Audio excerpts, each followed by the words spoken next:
มาณ8-9 อันมันสิบ่บ้านในทอกว่าบาดเนี้ยโอ้สิกินเบอร์โตบ่นี่ป้ากินกระปูเน่าเบอร์โต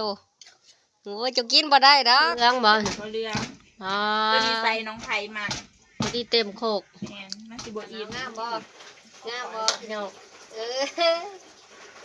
เฮ็ดให้อันหน่อยๆได้ทุกคนบัดนี้สิกินอันใหญ่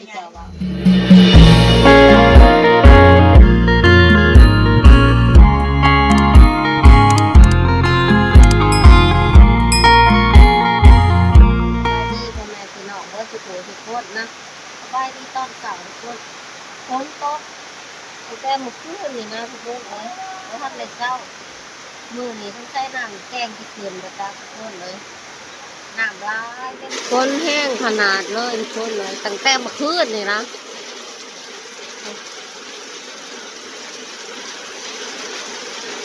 โอ้พี่น้องเว้ย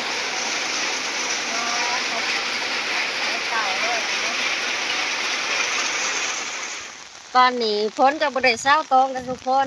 สุดอาสิลงไปเบิ่งป้าอยู่ตอนนะกับพ่อกับบ่าวเตือนสิไปปล่อยตอนนะ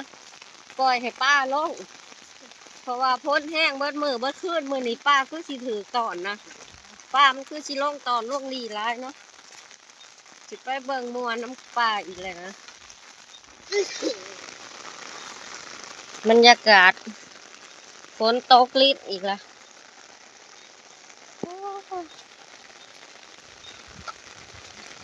พอเรายืนถ่ายอีทองหน้า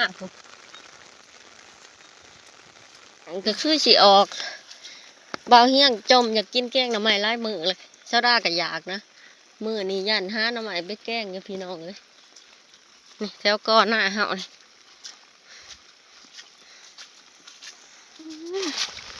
น้ำพายเฮากำลังมา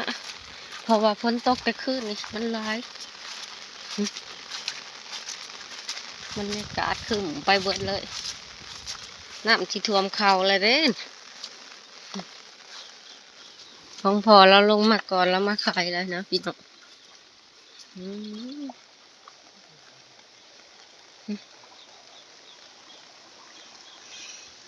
แต่ปีกไก่ต้นนี้แหละที่ชดาได้ปลาหลายๆหั่นนะพี่น้องลีของพอนี่อยู่หน้าเฮาลงมาจอบเบิ่งฝนตกแห้งไรยันปลามันลงน้ำเคืองเฮื่อนตอนเลยนะตอนเพ่นสิบ่ได้บ่ปลาเนาะไปเบิ่งลีต้นนั้นอีกทุกคนลีทางพี่ภาษาอันนี้พอเราสิขายเราหากระสิขายเนาะแต่ว่าเราดึงแป้นขึ้นมาได้เราหายเบาต้อมหายเบาเตือนมาซอยดึงขึ้นดึงพอได้กินอูปลาน้ำกำลังมาพอดีบ่ยาน้ำแกงสิขืนไปจ้างมือนี่น้าฟังเบิ่งน้ำกันติดตามเบิ่งไปน้ำกันทุกคนสากันน้ำขืนนะพี่ยังไล่ได้อยู่แต่ว่าน้ำก็ไล่นี่น้ำแกงขืนนะตอนพอเรา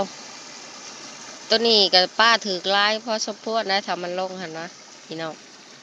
พอเราสิมาขายแป้นเพราะว่าแป้นได้หนาตอนบ่ทันขายหันเด้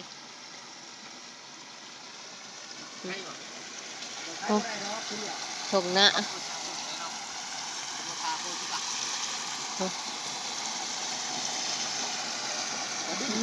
บรรยากาศกันขี้ลากทุกฉันบ่ล้อมนี่มูลากได้ป่านี่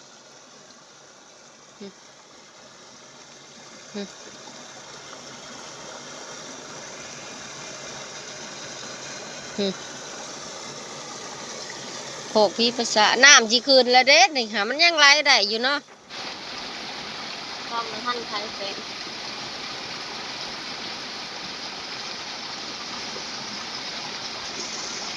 มวนน้ำปลาเด้ทุกคนบ่ไปอีกบ่คุ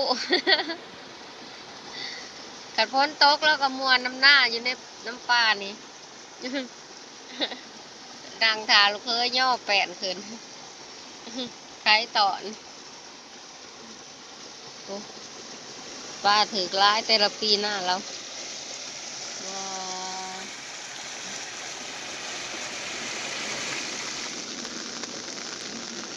อืม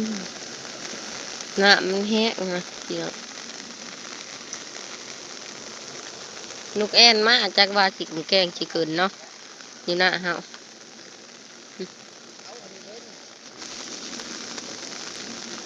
อืมน้ำมันแห้งนะเดี๋ยวลูกแอนมาจากว่าสิแกงสิเกินเนาะอยู่หน้าเฮาก้อนหมูแล้วบักกุดนี่บักกุดฮะเอาเชี่ยวขึ้นได้บ่แปะนะพี่น้องหน้ามันแห้งมันดัน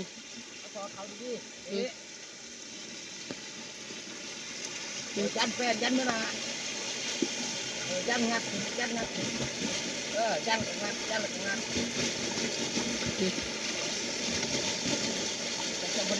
โอ้มันจักหมูจักหมาแป้นก็เอาคืนบ่ทันใดนะพี่น้องเอ้ย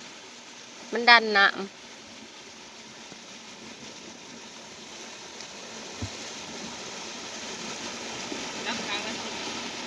ทางไหนทางนั้นแล้วทางนั้นยันยันมันจะปึ้งสองทางเยอะมันออกไปทางหนึ่งจับไปเอาคืนทางเดียวแล้วต่อมันจะแห้งมันจะโผล่แห้งเอาคืนมันชี้กันวิบอยู่จังเบิง มันสิเอาไปตะยานแท้โอ้จับนอกเราก็ได้ไป บ้าบาดดิ ทางเดียวเอาคืนสองทางมันจะโผล่แห้งมันเอาคืนทางเดียว เอาออกแล้ว ขึ้นสู้ขึ้นเลยเบ่งมันหาเลยเบ่งมันเลย เอาไว้เหยียบบาดนี่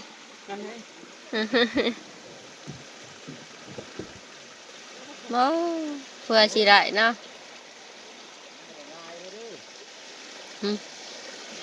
ปาดน้ำโตลงตอนเบิ่งน้ำมันแห้งพวกเอาขึ้นได้เลยนะพี่น้องนี่พวกลงหน้ากวางนะ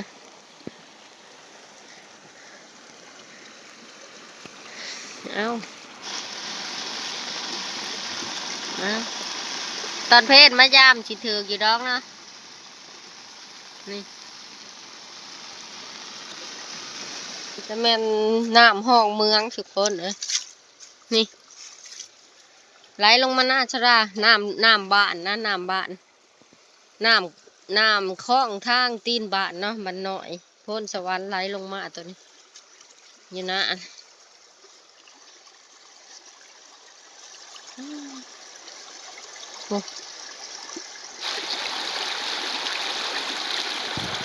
ชรากระเทินเลยลงมาลุ่มไหลชรากะสิเอาหน่อไม้เมื่อแจ้งเลยนะทุกคนเพราะว่าลงมาหอดลุ่มหอดก้อนหน่อไม้แล้วเนาะสิมายืมเสียมกับกระตาแม่อ้อยเนาะเทียงเราอยู่ลุ่มมันจะง่ายชรากะสิได้เอาหน่อไม้เมื่อแกงเลยเพราะว่าห้างบริกินลายมือเลยเด้กินแต่ชินกับสายของมือกับบัวยากมันเบื่อแล้วพี่น้องเลยเอาแกงหน่อไม้เมื่อกินหน่อไม้เมื่อแกงบ่เฮียงสต่อยจะจมอยากร้ายมือละเสดากะสิมายืมเสียมแม่อ้อยกับกระตาเพิ่นเสดาสิหาขึ้นเมื่อเลิกเนาะว่าเทียงเพิ่นอยู่หลุมทงหน้าดิเสดาขี้ชานกลับขึ้นเมื่อเอาอยู่พี่ทั้งเทียงแม่อ้อยกันน้ำที่ตัวเทียงเราไปจักได้เทียงเพิ่นมายืมกระตากับเสียมก่อน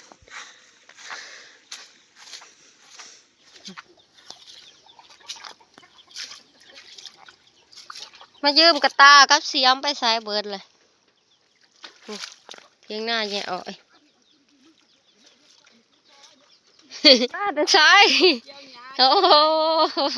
จะเป็นเพื่อนดูนะทุกคนเพื่อเกี่ยวหญ้าให้งัวมาผูกขั้วอีกอะจะไปด้วยผูกดิแล้วจีไปเอาหน่อไม้ในหน้าเฮานี่แหละ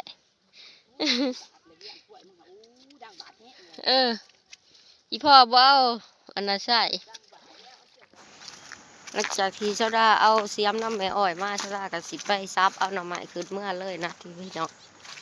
เอาขึ้นมาแกงกระเทินได้ลงมาแล้วเนาะ ขานมาอีกหลายเที่ยวฝนมันตกมาอันรอบนี้ยามเลย ถืออยู่บ่เอออันนี้กุ้งเอาไปตำจอนเพชรบุแล้วมันสิถือหลาย ทางกระโปรงน้ำลงยาง มีแต่กุ้งได้หลายเติบทุกคนปล่อยน้ำแต่ก็กลับมาย่านอีกกว่าใหญ่ปลาขาวปลาโลดอีกุ้งตอนเพชรแล้วมันสิถืออยู่เนาะพี่พ้นเช้าพอดีฮักน้ำใหม่ขึ้นเมื่อแกงเฮาโอ้ยนอนนิสันเอาแล้วนิสันก็เนี่ยมันก็พอแกงอยู่เนาะปลูกมาเพาะเพิ่นอีกแล้วได้บ่น้ำใหม่ฮะ ได้ว่าเฮ็ดกับผู้ที่อันนั้นบ้านเบิด ปลูกพอดีเต็ม ผู้ที่เตรียมทั้งเฮ็ดทั้งหน่อไม้ใส่กันเบิด หาแถวได้ละน้ำใหม่ฮะ มันก็ไปหาเหมือนน่ะเด้ เออ ลงห้องลุยน้ำเลยน้ำเพียงเอว เออ ชุด ไปแต่ว่าพอบ่เตือนอยู่ตรงหน้าเรามาสาบซอยดิ เกือบบ่ได้กินเนาะหน่อบักงะมันนี่ นี่ตอนนี้เขาก็สิได้พ่อแกงแล้วแหละเด้จะหน่อยเขาก็เมื่อแหละเนาะเมื่อแกง ตอนนี้เขาก็ได้พ่อแกงแล้วทุกคนถ้าได้ก็สิคืนเมื่อเนาะสิคืนเมื่อไปหลอกเก็บผักกระแยงต่อนะนี่เด้เมื่อเอาเก็บผักกระแยงเมื่อแกงบัดนี้เช้าเกี่ยงเพิ่นก็เกี่ยวหญ้าให้งัวน่ะฝนตกคืนนี่น้ำเพิ่นนี่ท่วมคัน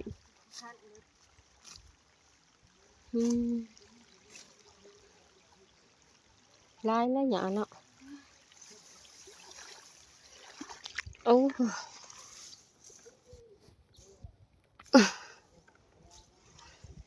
ผักกระแยง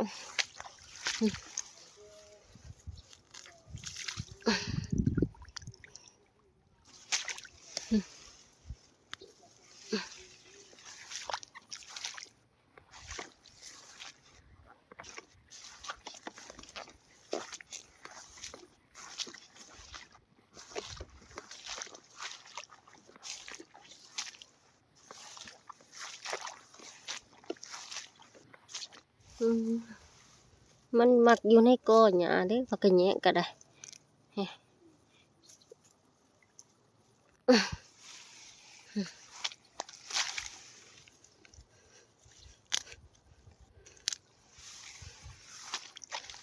ใส่แกงหน่อไม้หอม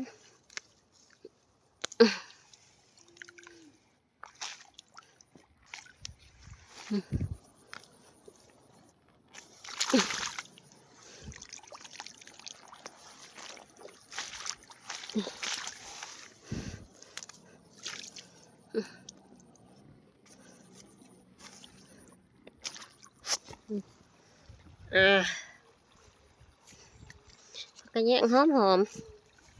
ใส่แกงหน่อไม้ตอนนี้โซดาก็ได้ผักกระแยงพอแล้วทุกคนขึ้นเมื่อหาเห็ดอยู่เห็ดกินอยู่เที่ยงเฮาเนาะเมื่อแกงหน่อไม้จักจะต่อชีเห็ดยังกินแน่มื้อนี้ไปเบิ่งนำกันเราสิมาปอกหน่อไม้ต้มแกงเลยนะทุกคนหอดเที่ยงเฮาเบ้อผู้แม่บูไปยามเอาป้ามาเลย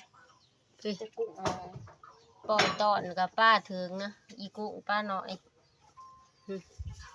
เป็นเหลือกอยู่ปอกหน่อไม้แกงก้อนหน่อไม้โจดได้เลยค่ะได้นะเฮา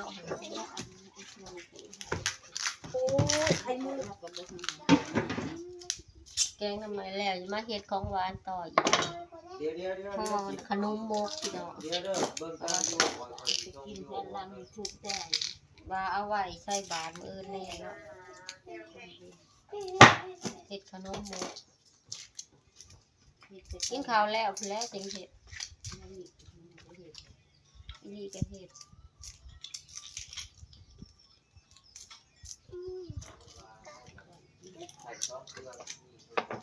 อัดใบติ๊บข้าวแห้งเบิดแล้วลูกอีมุกเล่นข้าวเด้อค่ะ ขั้นพอใส่ไป ให้น้องไผ่ทุบให้น้ำไม้ปอกแล้วเรียบร้อยเอาแซ่บๆเด้อมื้อนี้ฮะนี่คงด่าให้ไปนี่คงด่าให้ไป ไปตื่นเบิด ใส่ปลาไปน้ำนะ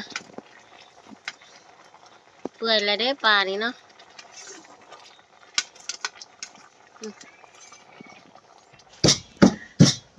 สดาเป็นคนหามาทำไมสตอยเป็นคนปอกชาวเกียกเป็นคนมาแกงบาดนี้3แม่ครัวมื้อนี้รสชาตินี่3อย่างเลย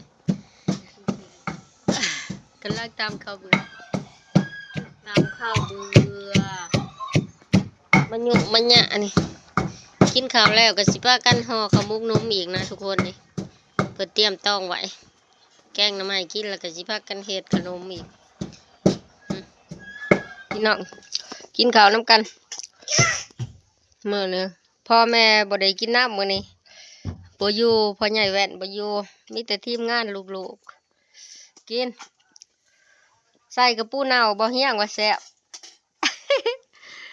โอ้ยพอดี3คนเห็ดหน่อไม้มื้อนี้เฮาไปหามาสต่อยเป็นคนปอกถ้าชาวเกียงเป็นคนแกงโหสิกินเบิดโตบ่นี่ป้ากินกระปูเน่าเบิดโตโอ้ยจะกินบ่ได้ดอก มิ้นเล่าประวัติเก่า ทางได้ไม่ต้องทางเดี๋ยวว่าคนปัจจุบันนี่ไม่สามารถสร้างได้ นี่น่าจะได้จำบัน ฉลาดกว่าอีกบริเทียบเจ้า อย่าลงไปอย่าลงไป ทุกอย่างแท้ คนตะกี้มันสลาดโหด ปงศึกษาแม่ลาไปปงศึกษา มีเครื่องมือยังเขาเจ้ายังสั่งเจ้านี่แล้วแหละปันเป็ดปีกแล้วสิจัง กินหลายๆสิได้มีแห้งห่อข้าวมุกนมนะโอ้จนเบิดถ้วยเลยล่ะสูตรพวกสต่อยนี่ออกน้ำล้างหมูไปเบิดเลยข่อยกระเซ้าเลยเด้พี่มา เบิดเลยเบิดหมอเบิดถ้วยเลยเนาะเบิดถ้วยเลยพวก จะไปหามันเลยแสบ บ่แซ่บ กินแล้วก็ห่อขมุกนมต่อพี่น้องเอ้ยบ่ทันแล้วงานเฮ็ดของหวานต่อไผสิห่องามกว่ากันแข่งกันกินข้าวกินแกงหน่อไม้อิ่มเรียบร้อยก็สิมาเฮ็ดหวานบัดนี้พี่น้องพวกเฮ็ดขมุกนมบ้าที่โทขี่มือโอ้ยขนม เฮ็ดต่อ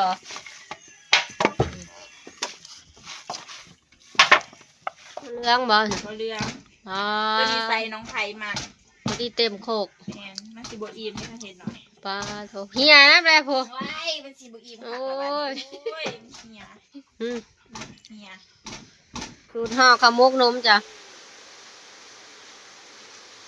เป็นแต่ไร โอ้ยกดดันเด็กเมื่อวานเห็นโจร สอน เอ้ยกินแล้วอ้าวใจใจมันไงสุด มันใหญ่ นี่ดี เอ้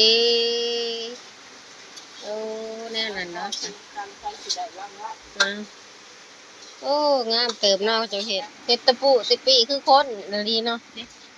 ก็ดีนะ เออ ข้าวซอยกัน เอองามอยู่งามอยู่ตั้งใส่หัวเลยนะเพราะว่ายานมันดีต้นลมมาห่อใส่กันได้เสียดงามกว่ากันเลยนะเอางามเลยเด้อขมุกนม เบิ้งสีมือเขาเนี่ย โอ้ยสีมือข่อยงามกว่าหมู คนเดียว ผมพ่อไปวัดไปว่าเนี่ย งามกว่าหมูแม่ว่าบ่เป็ดตาเอาเลย เจ็กแนวใดโอ้มันมีสีสัน งามกว่าเจ้าอยู่ดอกเนาะ ป่าแอลจังไรตะกี้เราได้ยินไปใส่สีมันเพิ่มได้ กระตุ้นจิกกระตุ้นยิงแค่ได้ก็พอทำดีแข่ง แม่ว่าใส่ได้ ใช่สิบ่ ใส่บ่ได้ฮันตี้แอลหมูน้อย ก็คอยซื้อไม่ต้นอ้วนแล้วต้นคอยอ้วน เอวเท่าไรตัว เจ้าใช้ได้อยู่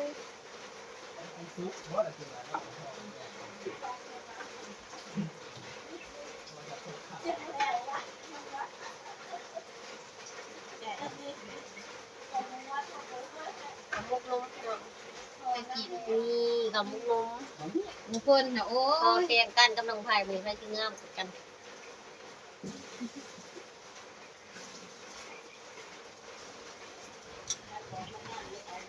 เฮ็ดตองบ่พอเฮ็ดเป็นตันนี่ไป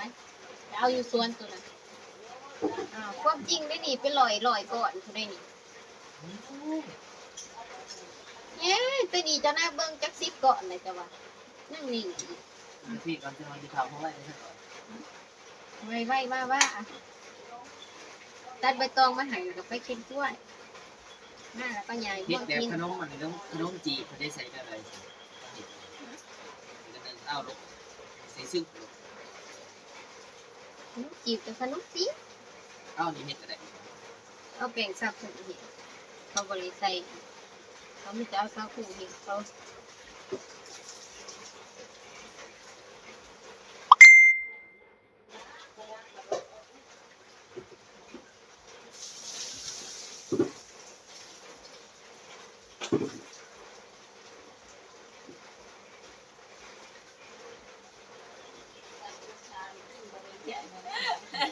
หัวยางนี่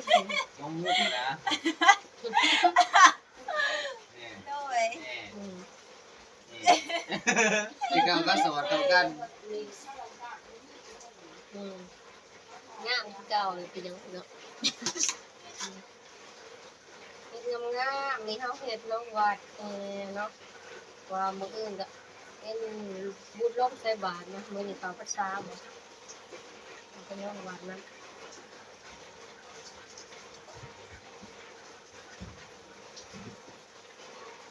เ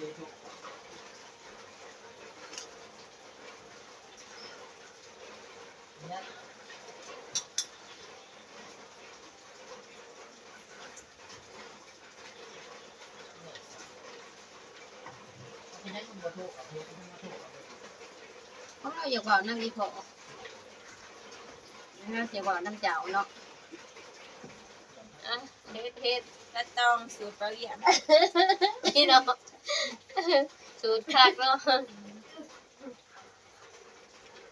เจ็ดขวบขับนู่น ว่าแม่ละยา เต็มแล้วบ่ ปลาอีก มาบ่ได้ดอกแนวใส่บาทนี่พอแต่ละคนจะเป็นงาน โอ้ยดีเด้อนี่งะมะลิของข่อยตัวนึงนี่ละ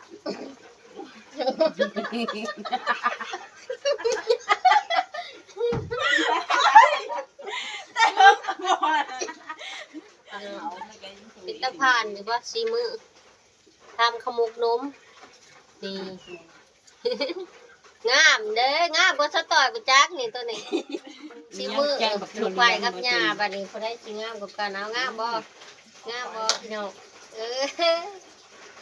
เฮ็ดให้เฮ็ดอันหน่อยๆแล้วทุกคนบัดนี้สิกินอันใหญ่ๆถ้ามันเล็แบบนั้นแหละมันจังสิซอสงามคนก็จะปีแรกเขาว่าคือได้งามเอามือ ไผก็ว่าไผตึงนะ โอ้ยแม่โมแห่งสิงามค่ะ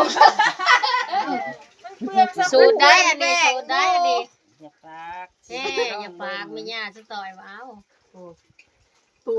ติดอยู่มือคือเป็นตอน กินดิ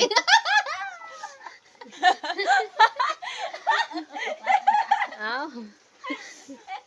นี่เขาเห็ดหันว่า ดีแหละเฮ็ดส่งนี่แหละนี่หาสวนให้เราเห็นนี่ของไผกับบ่หาแล้วของปลาเคียงนี่เอาของเราเนี่ยไปใส่บาตรเฮ็ดได้หลายอันปะ เอาลูกไปกับยาไผสิงะมา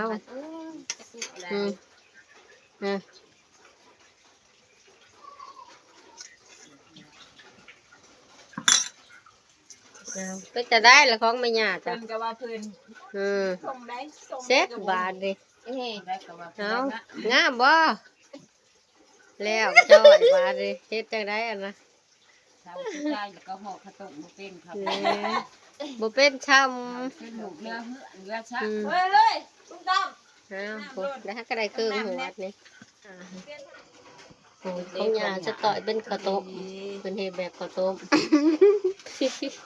ลูกค้าอีกเด้อบาดเลยเอาเฮ็ด ห่อช่องห่อนี่เลยเหมาะกับ เจ้าหัน แล้วเป็นมากเลยเขาเห็ดเนี่ยว่าจะ ยังให้ข่อยได้ออกลูกนี่นะคะ งาม เจ้าเฮ็ดบ่ขาดบ่เปลี่ยน เอาเนาะบ่ค่ะ เห็ดใจกับขาว ใส่หลายๆของเสียบ่หลายบ่เอาบ่คัก มันจะเค้กกระดูกกระดาษกระหอนอื่น โอ้มันแข็งเอากระอุ่นอีกเนาะ เอากระอุ่นก่อน ใส่ข้าวล้นๆเลยพี่น้อง ฉัน นี่ เห็ดขนมมือขอบคู่ โอ้ยปะตัวนี้ได้อยู่มันคือของเก่าหรือหยิบอันมีอยู่อันหนึงค่ะยัดใส่ก็บ่พลาดแล้วทางนี้ค่ะแตกใจแล้วว่า ใส่ลาย เพิ่นโผดใส่ดิ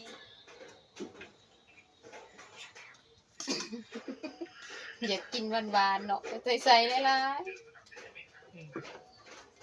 ครับ นี่ โอ้ยใส่บาท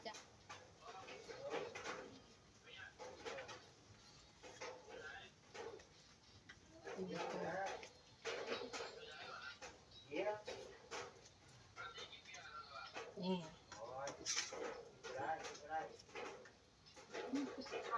อยากกินเบียร์ ใส่ห่อ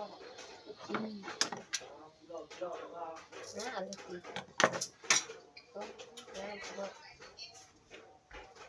เก็บใส่เยิ้มๆเลยนะกินกว่า วันนั้น โอ้ยสิหดปะแล้ว ใช่ไหมเลย นะไม่ยาสตอย นี่เนอะงามแล้วนะ ของคนบุระ ใช่ ๆลูกไข่ยองงามลูกไข่ว่า ของยาสตอยผูกผูกอีเลย งามงามคือไข่นี่แหละ ใช้ของจ่าสตอย เขาไปได้ห่อขอดปัดนั้น โอ้ยตัวนี้ใส่บักพร้าวต้นน่ะใส่ทุเรืองท่านห่อใส่ห่อใส่บักพร้าวก่อนพี่น้องไก่สิได้ร้ายเลยแหละพวก 40,000 พอดีมันใส่แล้วแล้วนะทุกคนขมกนมเฮาต่อบีอีกเด้อ เห็นบ่ฮัมปืนยังออก มา มา เลี้ยงใส่ มื้ หั อ ว นี้บ่ บัด มี นี้พี่น้องขมกนมสูตรสีมือพวกเราเอง พ่อแล้วล่ะเบิดแล้วบอนเบิดแล้วไล่มาลงนะ เมื่อไรเราจะได้อันนี้ พอแล้วลูก ของขวัญ สตอยซิตี้ของสตอยเด้นี่ลูก เมื่อไรเรา ขอคอยพี่ เอา บ่อย่าให้มันบ่ให้โลด หวดผ่านไปจะนึ่งก่อนตัวนี้นึ่งก่อนนะย่างตัวน่ะย่างใส่ถั่วเหลือง ของ ส เจ้า ต แล้ อ วย สิเบิดก่อน เบิ่งของเจ้า บ่ให้กินน้ำไหล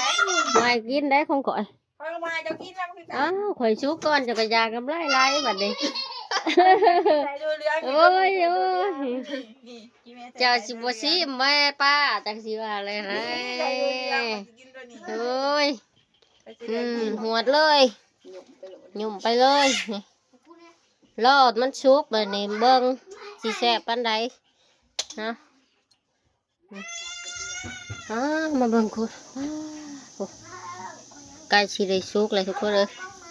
ขนมเฮาอีกจังหน่อยเนาะมากินเอาถ้วยมามุกเอาไปกินเดี๋ยวบ่าวกับร้านเมาบัดนี้เอาคักบอกมันเย็นหูแซ่บมันยังหอนเอากินเป็นจะได้สีมือเอาเดี๋ยวอยู่แจ้นั่นเที่ยงกันกินโอ้แซ่บบอสต้อยบ่แม่นกินใจของข่อยบ่ ได้ละจ้ะ โอ้บ่เฮียงว่าแซ่บไปกินไปนั่งกินแซ่บแห้งพอแซ่บแห้งมาปอกให้ข่อยกินได้ติล่ะปอกแน่ห้อง โอ้แซ่บแห้งมาปอกให้ข่อยกินได้ติล่ะปอก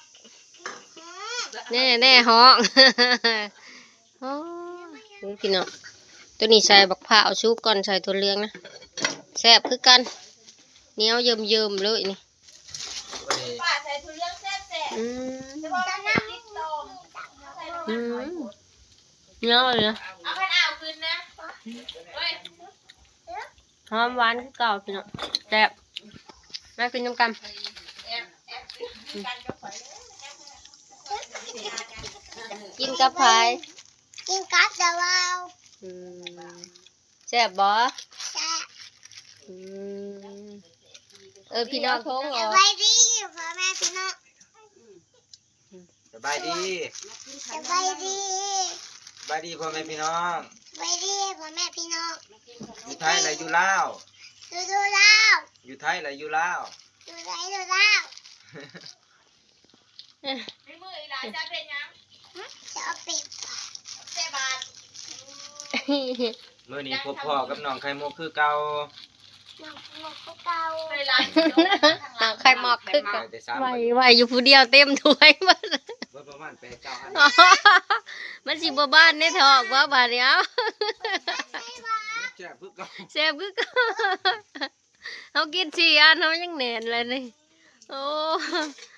กินไหวอยู่ผู้เดียว มื้อแรกบ่ต้องกินข้าวแรงเลย อิ่มเลยมาอีกแล้วพี่น้องเอ้ยเอากินวันที่2ว้า มันจะ2อันเท่านั้น เย็นก่อนสิกิน มันยังหอนบัดนี้ท่านอีกเจ้าต่อบ่ต้องก็เสือแพ้บ่ใส่มานั่ง มีลูกใส่ คนลิ้นลายสลิปเปียก เอา เอากินมันเบิดเด้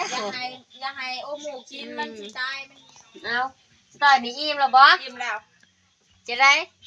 ว่ามันบ่ทันเบิดป้านเอาห่วงอย่ากินของข่อย เอา ข ไว้ อง กิ ข่อยนมื้อใหม่อย่าเล่นห้องเช้าไข่มุก สำหรับคลิปนี้ซาดาก็สิขอปิดเพียงไว้สำนี้ก่อนนะทุกคนพบพอกันใหม่ใน EP หน้าเนาะคลิปวิดีโอต่อไป ขอบคุณที่เขามารับชมและเป็นกำลังใจให้ซาดาเนาะขอบคุณเบิดทุกคนพบพอกันใหม่วิดีโอหน้าทุกคนบ๊ายบาย